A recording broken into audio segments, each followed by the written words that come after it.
النهاردة كان تعامد الشمس على قدس الأقداس في معبد آمون را اللي موجود في الكرنك. الحكاية دي بتحصل كمان في معبد قارون النهاردة أو معبد سوبك. هو مش معبد قارون، هو معبد سوبك. التعامد ده مش معناه تقدمة القرابين ومش معناه ميلادة ملك أو موت ملك أو لا لا لا. المصريين القدماء كانوا بيعملوا الحركة دي علشان ينبهوا الشعب إن احنا دخلنا في فصل الشتاء. يعني احنا دلوقتي في فصل الشتاء، قبل كده ما كانش شتاء عند المصريين القدماء. طب ايه أهمية الحدث ده؟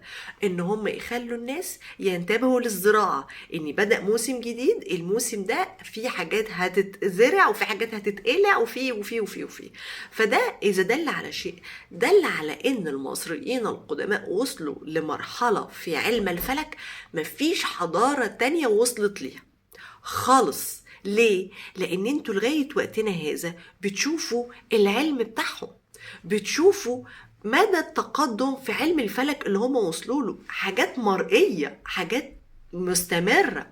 دي معجزة فلكية مش ظاهرة فلكية، في فرق ما بين الاتنين. دي معجزة فلكية المصريين القدماء بيعملوها وتفننوا في عمايلها في اكتر من مكان، مش مكان واحد فقط. انتوا عارفين ان في الوقت ده في ناس بتيجي بتمارس طقوس دينية؟ اه والله، عايزين تعرفوهم؟ بيبقى شكلهم عامل كده، ملثمين او متلحفين بتاع ده، وبيعملوا جلسات تأمل فظيعة في اللحظة اللي بيحصل فيها تعامد. الناس دي على الديانة المصرية القديمة عشان تكونوا عارفين. ودول كمان نفس الحكاية، بيعملوا جلسات تأمل في اللحظة اللي بيحصل فيها تعامد، لأن هم مؤمنين بحاجات تانية احنا طبعا مش مؤمنين بيها دلوقتي. ان في المرحلة دي بيحصل زي اقتران حاجات كده بحاجات كده.